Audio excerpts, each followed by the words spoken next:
Asdiqa, salam alaikum, bonjour ou bonsoir les amis.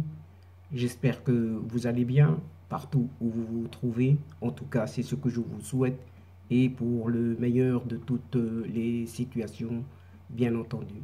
Pour ma part, je suis ravi et heureux de vous retrouver une nouvelle fois et bienvenue sur votre chaîne Bled Magharibia. Un tout grand merci de nous recevoir chez vous et parmi vous à travers cette 355e vidéo qui vient vers vous pour vous proposer votre ce qui fait débat habituel, c'est-à-dire le ce qui fait la petite discussion entre nous à chacune de nos rencontres. Comme vous le savez désormais et comme toujours, votre CQFD de votre Bled Magharibia se consacre et se penche comme toujours sur cette actualité nord-africaine, maghrébine, pour venir vous la résumer très brièvement, avec un immense plaisir, en quelques mots, quelques petites phrases bien choisies parmi cette actualité qui est vraiment assez riche en ces derniers moments. Et justement, ce CQFD, le présent CQFD, se consacre à ce tournant, oui, ce tournant, ce revirement historique relatif à cette nouvelle position espagnole sur le Sahara marocain. En effet, l'Espagne considère désormais le plan d'autonomie comme la base la plus sérieuse, réaliste et crédible, puisque dans un message annonçant la fin de la crise diplomatique entre Rabat et Madrid, Pedro Sánchez, le chef du gouvernement espagnol, a affirmé que son pays agira désormais avec la plus grande transparence absolue même, qui correspond à un grand ami et allié, et fermons les guillemets ici. Et cet ami, est bien évidemment, il parle du Maroc. Dans son message au roi Mohamed VI, ce président du gouvernement espagnol, Pedro Sánchez, a apporté des réponses claires au discours royal du 20 août 2021. Et cette nouvelle position dont il a fait part au souverain marocain place désormais cette Espagne au-dessus de tous les pays européens dans le soutien à l'intégrité territoriale du Maroc. Et chers amis, nous tenterons d'analyser à notre niveau, bien entendu et modestement, tous les tenants et aboutissants de ce revirement soudain espagnol. Chers amis, commençons par le début, en constatant ensemble ce soudain revirement dans la position de cette Espagne sur la question du Sahara marocain, qui est considérée par Rabat comme une position positive, entre guillemets, et un engagement constructif. Ce chef du gouvernement espagnol a adressé un message au roi Mohamed VI dans lequel il a abordé l'avenir des relations maroco-espagnoles ainsi que la question du Sahara marocain. Et selon un communiqué du cabinet royal dont on a fait part dans la précédente vidéo, eh bien Pedro Sánchez y a ainsi affirmé que l'Espagne considère l'initiative marocaine d'autonomie comme la base la plus sérieuse, réaliste et crédible pour la résolution du différend du Sahara marocain. Fermons les guillemets. Le chef de l'exécutif espagnol a souligné qu'il reconnaît l'importance, oui, qu'il reconnaît l'importance, toute l'importance de la question du Sahara pour le Maroc. Il a également souligné les efforts sérieux et crédibles du Maroc dans le cadre des Nations Unies pour trouver une solution mutuellement acceptable. Dans son message au souverain marocain, le chef du gouvernement espagnol a en outre mis en exergue que les deux pays, à savoir donc l'Espagne et le Maroc, sont unis inextricablement par des affections, une histoire, une géographie, des intérêts et une amitié partagée. Et Pedro Sánchez s'est dit convaincu que les destins des deux peuples le sont aussi et que la prospérité du Maroc est liée à celle de l'Espagne et inversement. Et justement à ce propos, Pedro Sánchez déclare ceci: notre objectif est de construire une nouvelle relation basée sur la transparence et la communication permanente, le respect mutuel et les accords signés par les deux parties et l'abstention de toute action unilatérale à la hauteur de l'importance de tout ce que nous partageons. L'Espagne agira avec la transparence absolue qui correspond à un grand ami et allié. Je vous assure que l'Espagne tiendra toujours ses engagements et sa parole. Fin de citation. Par ailleurs, le chef de l'exécutif espagnol a réitéré sa détermination à relever ensemble les défis communs, notamment la coopération pour la gestion des flux migratoires dans la Méditerranée, mais aussi du côté de l'Atlantique, en agissant toujours dans un esprit de pleine coopération. Toutes ces actions seront entreprises dans le but de garantir la stabilité et l'intégrité territoriale des deux pays, a conclu le chef du gouvernement espagnol. Ce qui est jugé ici comme des positions positives, entre guillemets, et les engagements constructifs pour le Maroc. En effet, le message adressé au souverain marocain par Pedro Sánchez a fait réagir le ministère des Affaires étrangères, de la coopération africaine et des Marocains résidant à l'étranger. Et ce vendredi dernier, dans un communiqué, le département de Nasser Bourita a ainsi déclaré que le Royaume du Maroc apprécie hautement les positions positives et les engagements constructifs de l'Espagne au sujet de la question du Sahara marocain. Contenu dans le message dont voici le contenu. Les termes de ce message permettent d'envisager une feuille de route claire et ambitieuse afin d'inscrire durablement le partenariat bilatéral dans le cadre des bases et des paramètres nouveaux soulignés dans le discours royal du 20 août dernier. Sa Majesté le roi Mohammed VI avait appelé dans ce discours à inaugurer une étape inédite dans les relations entre nos deux pays, fondée sur la confiance, la transparence, la considération mutuelle et le respect des engagements. Le ministère a ainsi annoncé la visite à Rabat. Oui, le ministère a annoncé la visite à Rabat à la fin de ce mois de mars et avant le mois de Ramadan du ministre espagnol des Affaires étrangères, de l'Union européenne et de la coopération, José Manuel Álvarez. Une autre visite de Pedro Sánchez au Maroc sera, elle, programmée ultérieurement, conclut ce même communiqué. De son côté, le gouvernement espagnol a assuré qu'une nouvelle étape entre guillemets, de la relation avec le Maroc s'ouvre et sera basée sur le respect mutuel, le respect des accords, l'absence d'actions unilatérales et la transparence et la communication permanente.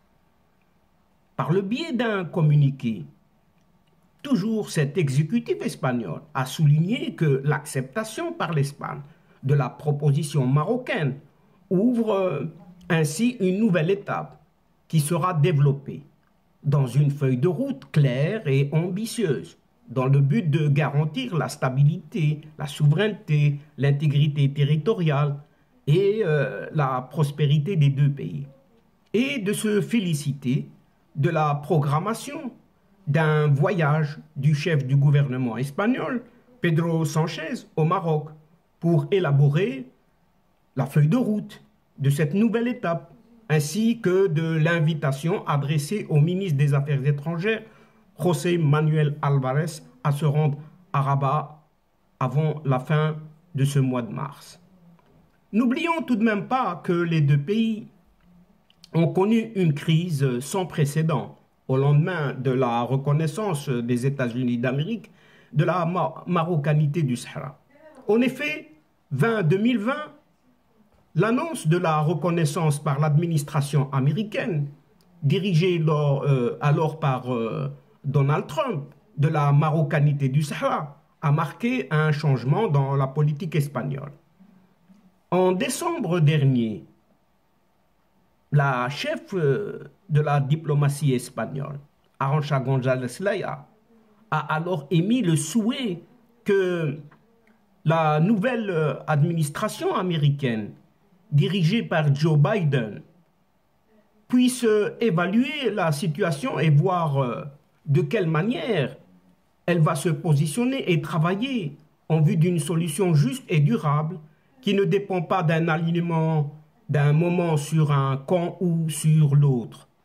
Le point d'une extrême tension sera atteint en avril 2021 avec l'accueil par l'Espagne de ce Brahim Ghali Ben Batouche, celui qui se dit secrétaire général du Polisario et atteint du Covid-19. Et ce Ben Batouche, justement, quittera cette Espagne en juin sans répondre aux poursuites judiciaires dont il fait l'objet malgré les mises en garde du Maroc. Et le même mois, après l'échec de la réunion Joe Biden-Pedro Sánchez, en marge du sommet de l'OTAN à Bruxelles, la ministre espagnole des Affaires étrangères fait une autre déclaration sur le Sahara marocain. Ce que l'Espagne a toujours dit. Donc ce sont les propos de cette Arantxa González Laya.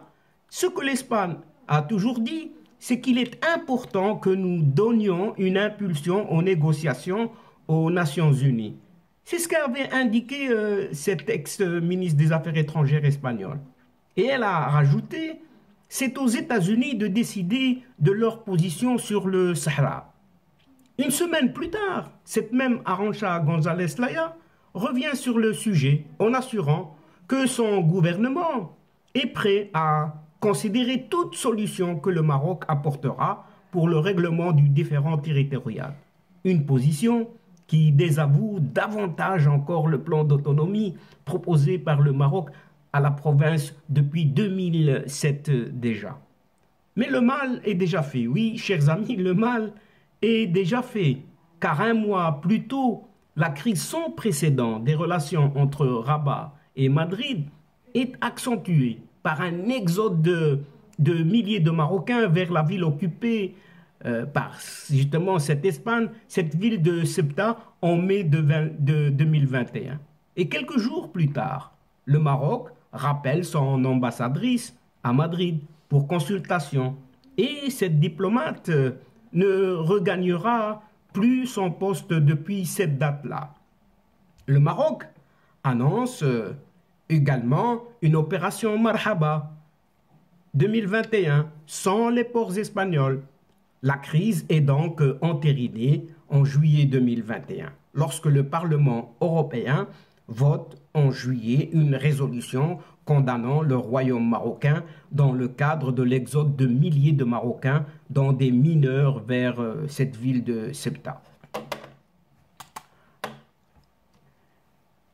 Cependant, si la crise date de 2021, les tensions, elles, sont en réalité nées depuis la prise de pouvoir de ce Pedro Sánchez.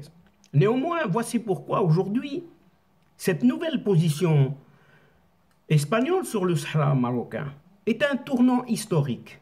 En effet, nous pouvons le dire maintenant, oui, nous pouvons le dire, c'est un tournant. Et il n'est pas exagéré du tout de le qualifier d'historique.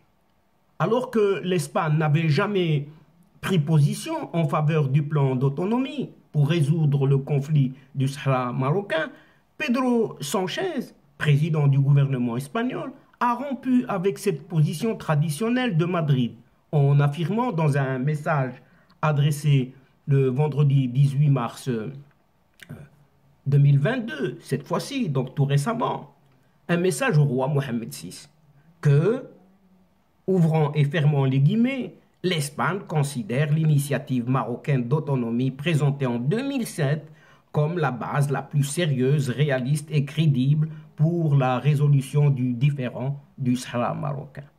Rarement, un article défini, oui, en syntaxe, un article défini aura été aussi décisif.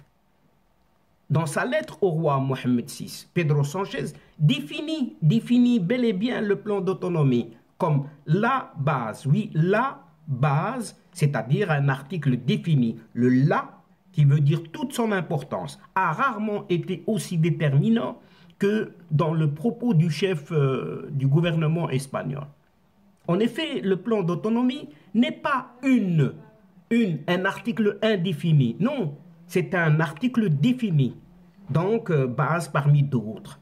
Mais la seule base qui permette de trouver une solution aux différends. Si l'on veut pousser encore plus loin l'interprétation sémantique, l'on dira qu'avec l'usage de cet article défini, là, l'Espagne considère que le plan d'autonomie n'est pas une option, mais la base exclusive pour trouver une solution au conflit du Sahara marocain. Il convient donc de souligner que c'est la première fois, oui, c'est la première fois que le gouvernement espagnol prend position en faveur du plan d'autonomie présenté en 2017 par le Maroc. Et les termes avec lesquels ce pays s'est engagé en faveur de cette solution placent désormais cette Espagne au-dessus de tous les pays européens dans le soutien à l'intégrité territoriale du Maroc. Ce soutien est d'autant plus important que l'Espagne est l'ancienne puissance coloniale du Sahara marocain. Rappelons-le tout de même qu'on lui attribue souvent une responsabilité historique sur ce dossier et qu'elle constitue le fief d'un certain Polisario en Europe. Oui, c'est Espagne. Et c'est là que constitue une réponse sans équivoque au discours royal du 20 août 2021. Mais malgré tout cela, Pedro Sanchez a mis du temps à apporter une réponse tangible au discours prononcé par le roi Mohamed VI le 20 août 2021, à l'occasion du 68e anniversaire de la révolution du roi et du peuple. Mais les éléments contenus dans son message de ce vendredi 18 mars sont à l'unisson des fondamentaux sous-tendent le discours du souverain marocain. Là, il s'agit des éléments contenus dans le message de ce Pedro Sanchez. Mais le 20 août 2021, le roi du Maroc a consacré une partie très importante de son discours aux relations justement du Maroc avec l'Espagne. Et il avait dit à cette époque: j'ai suivi personnellement et directement le processus de dialogue ainsi que l'évolution des discussions. Le but n'était pas seulement de trouver une issue à cette crise, mais aussi de saisir l'opportunité pour redéfinir les bases et les paramètres qui régissent ces relations. Et le président du gouvernement espagnol de préciser dans sa lettre, toujours du 18 mars 2022, notre objectif est de construire une nouvelle relation basée sur la transparence et la communication permanente, le respect mutuel et les accords signés par les deux parties et l'abstention de toute action unilatérale à la hauteur de l'importance de tout ce que nous partageons. Fermons les guillemets. Comment ne pas reconnaître une juste résonance entre les propos du souverain marocain et ceux de Pedro Sanchez? Ça ne peut être une coïncidence. Donc, ce Pedro Sanchez est allé puiser dans le discours du roi marocain. Dans son discours toujours du 20 août dernier, le roi marocain, le roi du Maroc, avait dit: avec un optimisme sincère, nous formons le souhait de continuer à œuvrer avec le gouvernement espagnol et son président, Pedro Sánchez afin d'inaugurer une étape inédite dans les relations entre nos deux pays. Désormais, celles-ci devront reposer sur la confiance, la transparence, la considération mutuelle et le respect des engagements. C'est ce qu'avait déclaré lors du discours du 20 août dernier le roi. Une phrase simple qui a été retranscrite par Pedro Sánchez dans son message de ce 18 mars. L'optimisme du souverain marocain n'a pas été déçu, puisque le président du gouvernement espagnol a répondu de façon directe à ce souhait en affirmant que l'Espagne agira avec la transparence absolue qui correspond à un grand ami et allié. Et d'ajouter dans son message au souverain marocain, je vous assure que l'Espagne tiendra toujours ses engagements et sa parole. Qui vivra, verra. De plus, le communiqué de la présidence espagnole, publié ce vendredi dernier, parle de nouvelle étape entre le Maroc et l'Espagne, alors que le roi du Maroc avait appelé dans son discours à construire une nouvelle relation. Les deux pays sont donc sur la même longueur d'onde. C'est le moins que l'on puisse dire. Ainsi, la position de cette Espagne met les feux des projecteurs sur la passivité de la France, et l'évolution de cette Espagne sur ce dossier est aussi importante que la reconnaissance américaine de la souveraineté du Maroc sur son Sahara. Oui, chers amis, vous avez bien entendu, l'évolution de l'Espagne sur ce dossier est aussi importante que la reconnaissance américaine de la souveraineté du Maroc sur son Sahara. Et l'Espagne, c'est l'acteur historique du dossier et le fief du Polisario en même temps. C'est aussi le repère pour l'Amérique latine et nombre d'autres pays sur ce Sahara marocain. Ainsi, chers amis, cette Espagne reconnaît finalement la souveraineté du Maroc sur son Sahara.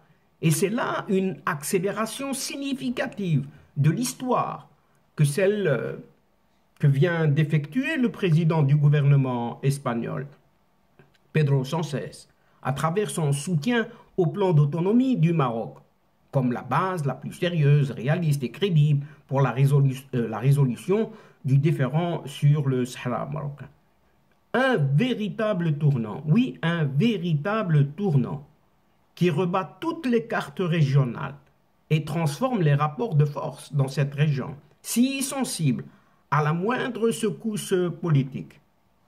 Et les Marocains, oui, les Marocains, auront tort de bouder leur plaisir en ce moment. Ce tournant espagnol est presque aussi important, aussi structurant que la reconnaissance américaine de l'intégrité territoriale du Maroc sur son Sahara. L'Espagne, et oui, l'Espagne est l'ancienne puissance coloniale, avec une forme de neutralité, soi-disant négative, à l'égard de cette discorde, puisqu'elle était une caisse de résonance aux pulsions séparatistes du Polisario et surtout de son parrain, ou plutôt de sa marraine, cette Algérie, et servait souvent de relais médiatique et parfois diplomatique à leur lobbyisme. Le dernier épisode de Ben Batouche, alias Brahim Ghali, pseudo-chef de ce Polisario, hospitalisé, rappelons-le, clandestinement en Espagne, montrait à la fois l'ampleur des complicités schizophréniques au sein de la gouvernance espagnole, avec cette démarche séparatiste, comme toujours, mais aussi la zone grise dans laquelle naviguait cette diplomatie espagnole, au risque d'avoir un double discours sur la nécessité d'entretenir des relations de bon voisinage avec le Maroc et de garder la carte du Polisario sous la main, pour ne pas dire dans l'arsenal des pressions et des chantages. Cette dernière prise de position, oui, cette position qui reconnaît dans le fond comme dans la forme la souveraineté marocaine sur son Sahara, montre le chemin parcouru, oui, un long chemin parcouru entre un État profond qui nourrissait une lourde hostilité à l'égard du Maroc et cette nouvelle donne diplomatique. Ce nouveau positionnement espagnol est important car il aura un double impact sur la région. Et le premier est d'envoyer un message clair aux autres pays européens, encore une attitude d'hésitation et de réticence par rapport à cette crise régionale. L'Espagne étant un pays influent et leader dans cette dispute parce que ancienne puissance coloniale et pays frontalier, et qui plus est avec le Maroc, son portail vers l'Europe et l'autre impact décisif de cette nouvelle attitude espagnole qui sera sur cette marraine algérienne du Polisario. Mais pour Alger, le dernier verrou a sauté désormais, la plongeant dans une grande solitude. Oui, cette Algérie est dans une grande solitude. Et aujourd'hui, la position algérienne est devenue intenable, inexplicable, sauf à constater aux yeux du monde entier que le régime algérien, pyromane, par essence, utilise ouvertement les séparatistes du Polisario comme un instrument de déstabilisation régionale. Et beaucoup a été dit, oui, beaucoup a été dit et surtout écrit sur les raisons qui ont poussé les autorités espagnoles à vivre ce grand moment de lucidité stratégique. Et certains ont même parlé de l'influence américaine et de multiples niveaux sur les Espagnols. D'autres ont même évoqué les conséquences politiques de cette alliance tripartite scellée récemment entre le Royaume du Maroc, Israël et les États-Unis.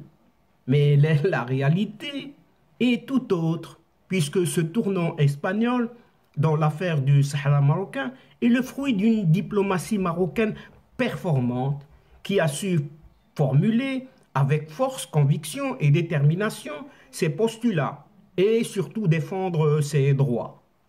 Le célèbre épisode de tension avec un puissant pays, oui, un puissant pays européen, comme l'Allemagne, excusez du peu, qui a fini par se résorber au profit d'une compréhension allemande des intérêts vitaux du Maroc. On est la parfaite illustration.